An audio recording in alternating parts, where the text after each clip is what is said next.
Hello.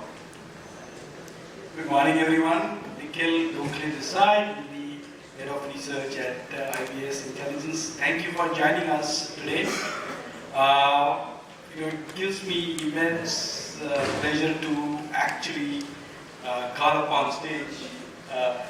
Just a quick note, Abhishek Chandra could not join us here at a meeting conflict.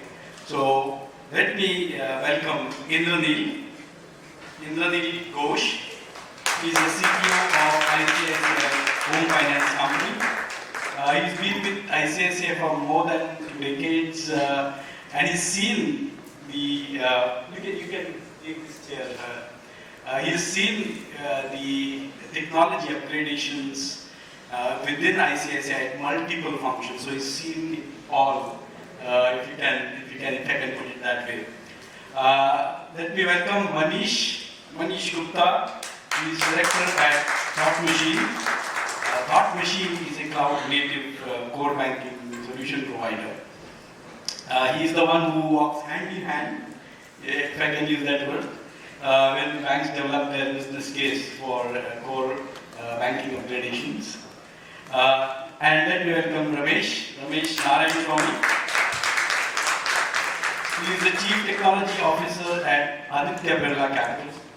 A seasoned technology leader, passion for executing large transformational projects.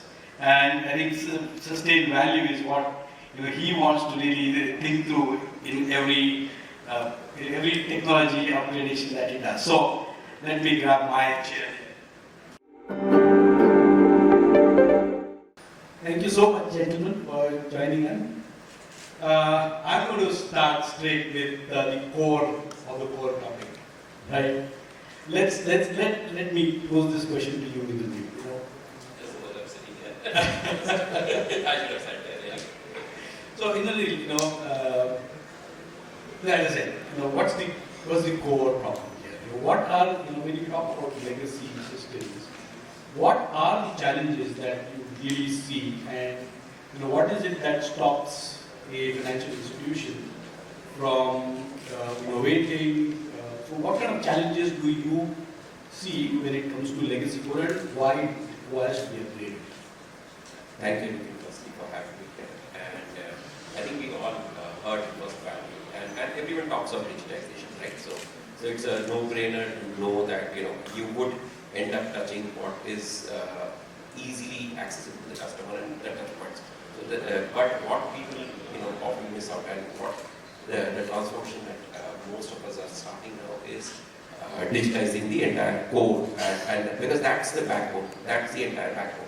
And today, the legacy cores typically, the biggest problem is the downtime. And again, when I say downtime, I mean people take it for granted that a core banking means it will have an end of day, end of month, or something, and that downtime is just taken into account. So that's the first thing that the mindset has to change. That there can be systems which will run 24/7, because our customers, as we know, are there 24/7. The other is the time to market, the personalization. All of this today, when we start making those changes, typically we end up doing it at the customer touchpoints or on the digitization layer. The core offers you that flexibility as well. And imagine if you are doing that change centrally into the core, you will be able to transform that holistically for all your customers, and will be able to get that granular level information at a central place. And hence, rendering it out is going to be much faster and much easier. So these are the two biggest drivers why you would want to transform your core from, let's say, what we would define as a legacy. And again, legacy is something which is like, let's say when we started 10 years ago, 12 years ago, we didn't feel our core was legacy.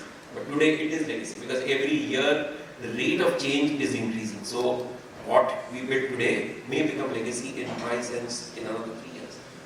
So you would keep transforming and changing it very, very rapidly. Well, now the cycle, as they say, keeps shrinking, and earlier the rate at which the technology change was shrinking, that shrinkage is, I would say, accelerating. Let me bring in Manish. Carrying that same thought forward. So when we talk about the NextGen Cores, what are those differences that you think in your mind with regards to comparing it with legacy core. What are those differences? What are the benefits that the NextGen core offer? And if I were to put in the spot, are we really talking about the old wine in a new bottle kind of situation here? Thank you. So it is much more than the... Right. Thank you. I think it is much more than the old wine. If I need to call out real differences, before that I'll just take 1 minute in putting my legacy. So back in 1960, the first edition core was developed. In 1960s and 70s was completely monolithic with batch-based communication and typically work in silos. So duplication of effort, duplication of processes, put lots of pressure on the code, which actually eventually makes the architecture very expensive. Over the period of time, it has become very, very expensive. So, and after many years, if you would say it has become more modular, it is offered by some of the large legacy players in the market. Now, there are many key differences between the legacy versus the next generation core, and as I said, it is much more than the old wine. Number one, as Indranil already mentioned, that speed to market. Speed to market is critical for any bank to launch a new product. In the case of legacy, when a bank wants to launch a new product, they have to do a vendor negotiation, they will have to do a change request. It also has dependency on whether the product has a roadmap, and so on and so forth. So it becomes very tedious to come up with a new functionality or a new product or enhancement of the existing set of product. While in the case of next generation core, it is much easier because of the microservices-based architecture. It is much faster. Something like we offer in Thought Machine, we have a platform wherein bank can actually launch or enhance a new set of products within a week's time. With certain examples we have. Apart from the speed to market, so definitely the other aspects like real-time data analytics, it is extremely difficult to get a real-time data sense in the case of legacy because it is batch-based, the batch-based processing, and it doesn't really talk to the AI/ML capabilities, while the next generation code talks to the AI/ML, gives you a real sense of what exactly the customer needs and how you can derive the new set of products.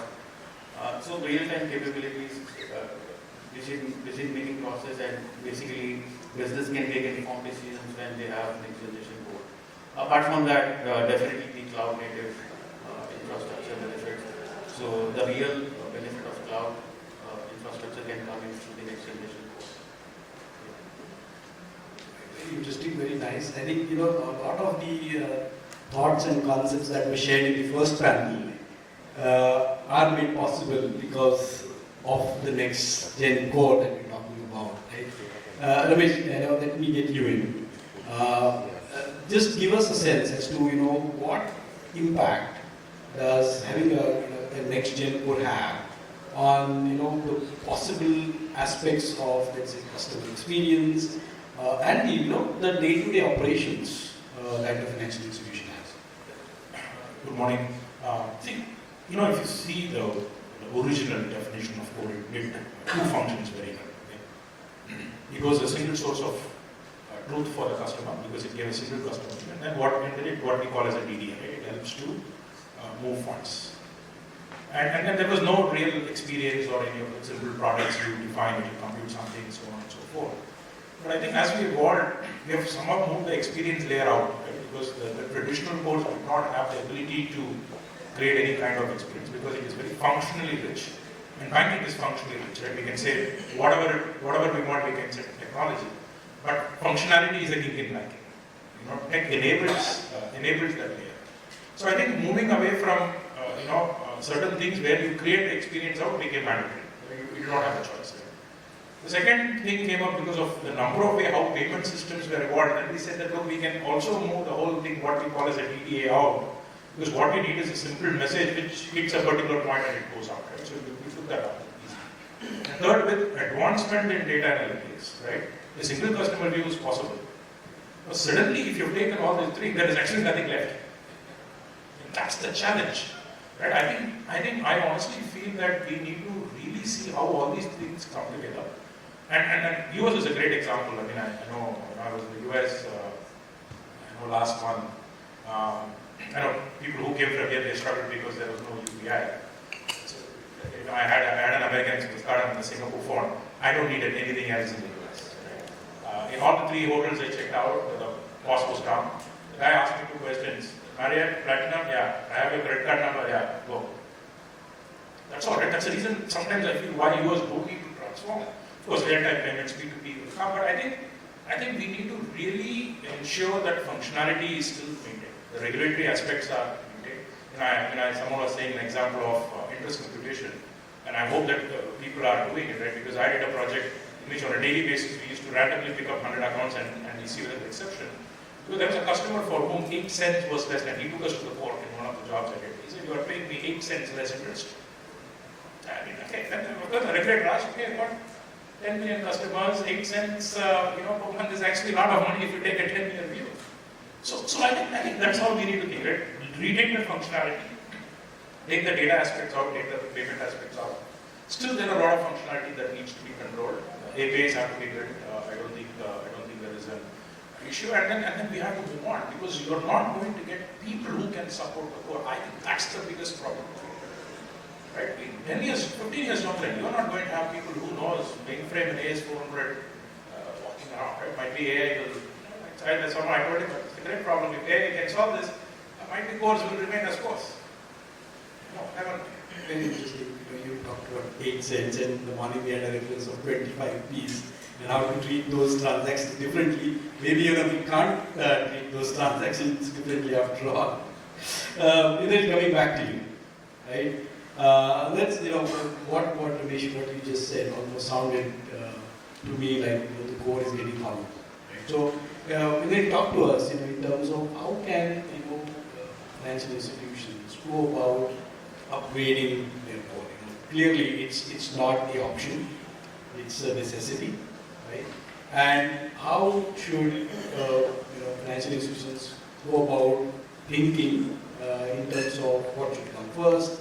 Is it a linear approach? Is it transformational? Everything goes in one go. How should financial institutions approach your modernization?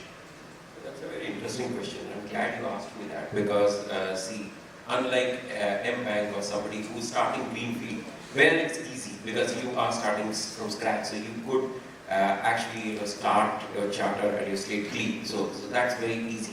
But for most of us, we have what we would call a legacy behind us.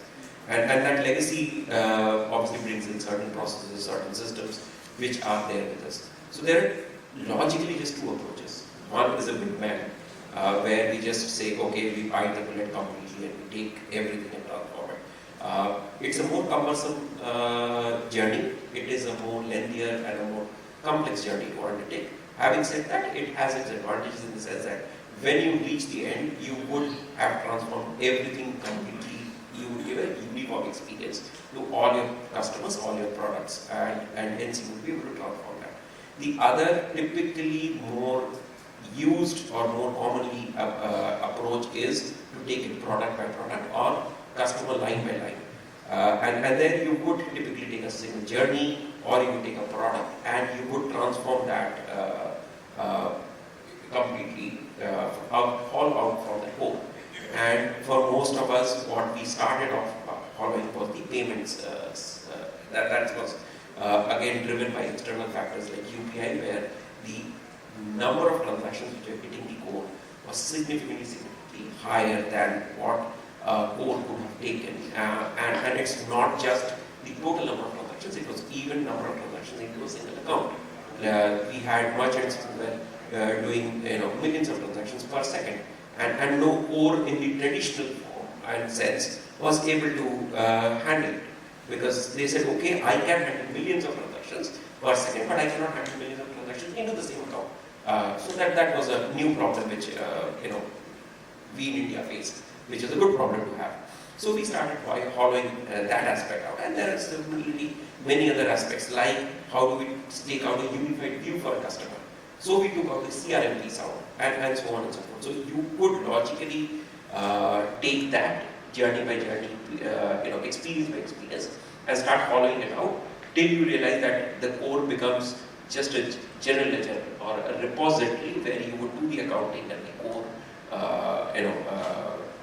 calculations, and leave everything else out so that they can become modular, they can become much easier to maintain, and they offer you the agility that you would really want to offer to your customers. Almost something what exactly you were alluding to, Ramesh. Is there between a big bang and a modular approach that Indranil spoke about? Any thoughts in terms of trade-offs? Right? Definitely, I think quite a few. Right? For me, it starts with products. I mean, the biggest challenge you see, is someone said, I've got 150 products and I need to get the 150 products. That's all. You will never do the project. And if you see why you need 150 projects, you will realize, it is an example which I always give. When we were doing a migration, slightly on the card side, but it's not much different. We said, motorcycle, it was used to be Harley Davidson motorcycle loan for people in the army. So my boss said, and then he said there was one against it. He came and said, "Why? I'm damn sure someone required an MIS on that." Right? What is the easiest way to create an MIS? You create it as a product, then you don't need to change anything in the system. My boss said, tell that guy Harley Davidson is free for him, right? Close the door. But the business said, no, I can't do that, I need that product, right? I think if you can't rationalize product, I don't think anyone should even start these projects. You cannot finish the project, right? Second, I've seen examples where people were willing to lose customers. I've got a product reasonably performing, I've got 100 people using it, right? To develop that in the new system will be very expensive in terms of time. So the head of consumer bank took a decision, I'm going to call the customer. So this is the equivalent they are going to get. You get well and good, something better, right? I mean, at the end of the day, you can't give something inferior, but if he still says that you want to look, we have to lose the customer. Because that's key, because you can't migrate 150 products. It's because that means you have to test 150 times. You have to set 150 parameters. So that I think is number one, which is key. Second thing, banks always struggled from looking inward, right? Because the processes. I mean, if people can't change the process of internally what we're doing, again, at transformation, I think it was very easy to blame technology for the failure of core. But I feel it is product and process which predominantly drives it. And that's the reason why greenfield banking starts off, right? Because tech works. And might be the only thing I will, slightly disagree with scale. I think mainframe scaled like anything. The problem is, over the years, people did not know how to make changes. So if you see the changes is what killed, the ability of mainframes to scale, because the original product, it might be products will scale. There's absolutely no doubt on that. So I think engineering aspect we have to look at it. I think we can't just stay at the front and say, look, I'm going to build API, 15 million transactions and go. Imagine the scale at which you're talking in India. You have an outage of 10 hours. I mean, none of us will be in the room if they are working in technology, right? But products and process still remains in the bank. I said, why are you punishing the technology guys for everything? I can give a very example in private, but it's quite sad, how we look at it, because people don't see what happens when things go down, outage happens. That is where the real thing is, right? Can this country take a 10-hour outage on the top 3 private banks? The country will melt. So I think we have to really think all those kind of things before we take it. But can it be done? Can be done. Can it be done fast? Can be done fast. Need to do big bang, we need to do big bang. Otherwise you'll never finish the project. Interesting views. I remember, I started my career as a coder on Tata Unisys platform, which is a mainframe, and it never went down. It was never restarted for more than 15 years, and at that time the joke around the room was, if something is not working, just restart your Windows computer. But you couldn't do that you did not have to do that with your mainframe. So, very clearly, it's not about, whether it can be scaled or not. But you're right, no one wants to, any longer code in Algol and COBOL. So, you're right, I think going forward, the biggest reason is the skill set. You just don't have the kind of skill set we require to maintain these, and that's the reason why you need to definitely, urgently move towards NextGen Core. Manish, help us understand the business case, right? Because for you, you're the one, as I said, you walk hand in hand when systems are being modernized, and the budgets are one of the biggest concerns. So how do you build that business case when it comes to the core banking modernization? So when it comes to the budget, there is a question in front of everyone is whether it makes sense to, whether it will fetch the ROI, the kind of ROI banks is expecting. Then it comes to the stage where there has to be a long run. So if it needs to be taken at a on a short-term basis, then definitely there is a cost.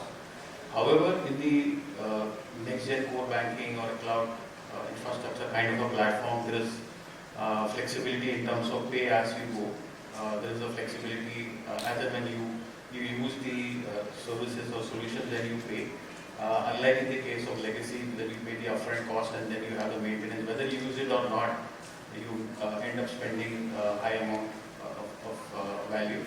So in the long run, there is an ROI which actually we have showcased to many customers that they are able to save a significant amount of cost.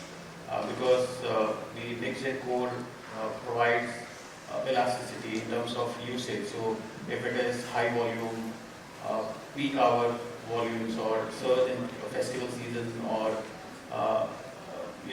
technically any kind of IPL or betting kind of a season wherein you see high volume of transactions, and that's when it can be scaled.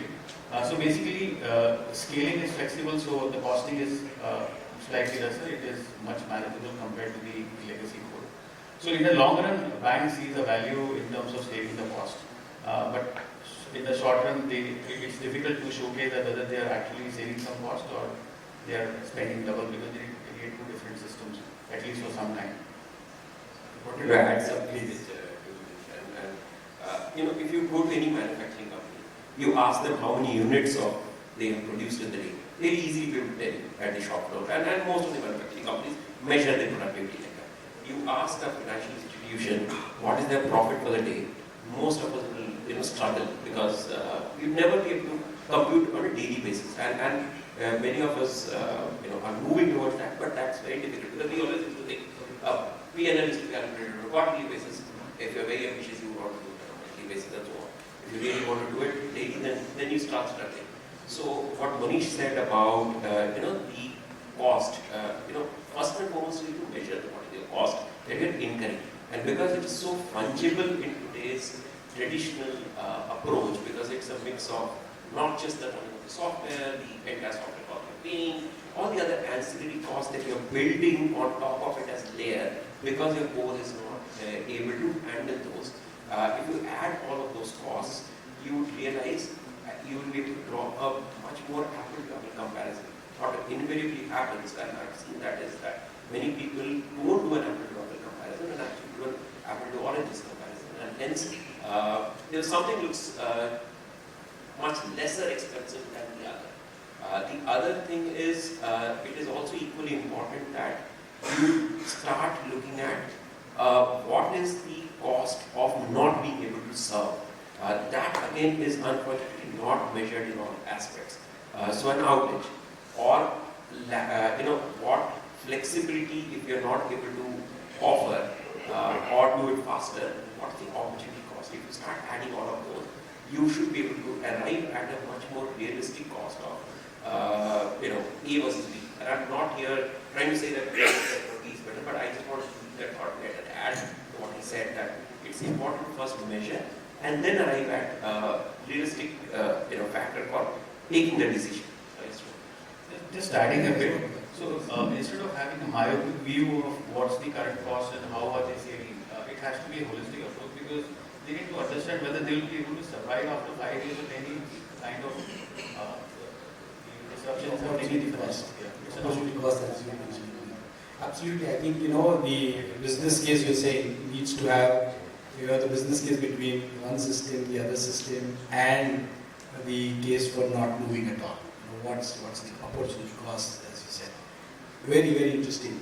So, I want to have a quick, again, rapid fire, if you may, in terms of, and you can, ask the question as well in terms of what do financial institutions expect from one biggest thing, if you have to really, you have money sitting there next to you, someone who can create something. So what is that one thing that you don't see in NextGen Core systems right now that you would want, that you would like to see going into the future?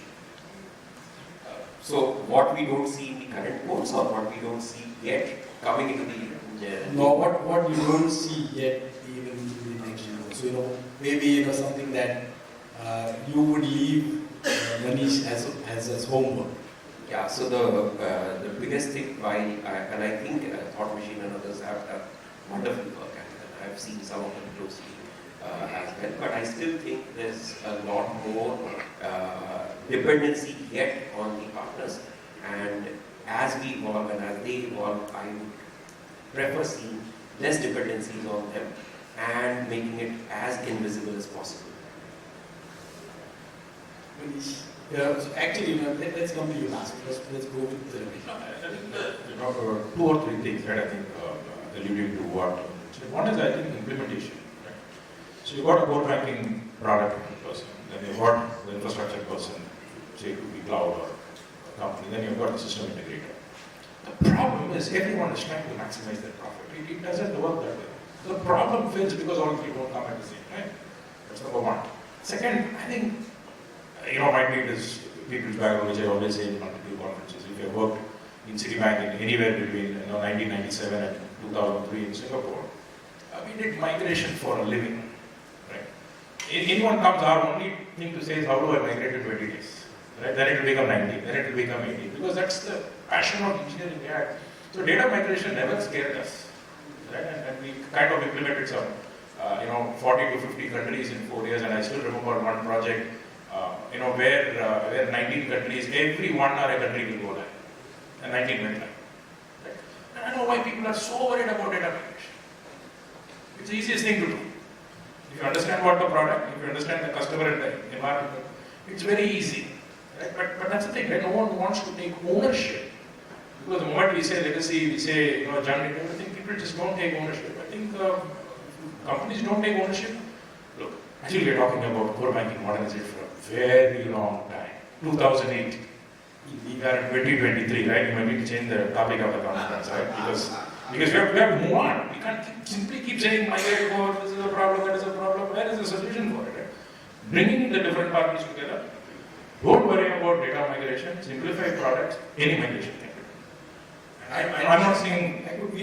As Nikhil mentioned earlier, right, we could be sitting here and saying that the NextGen cores are already legacy in 3 years from now. So I am actually one of the few who have migrated a complete, proper 3-tier, large loan management system back to a mainframe. I don't think anyone would have done the project in their life. It was far easy, far controllable, and we said we would do it in 6 months. In 6 months, everything was done and dusted. That's still too long, because you also have experience with 90 days. So 2009, 69, I think still coming back to a mainframe in 6 months is reasonable at a fraction of a cost. Huh? So, Manish, I don't want you to respond to any of these. Yeah, I have a different stand. So, I do not see any shortcomings in the product configuration, product features. But there is a challenge which is very, very broad, which is a cultural shift.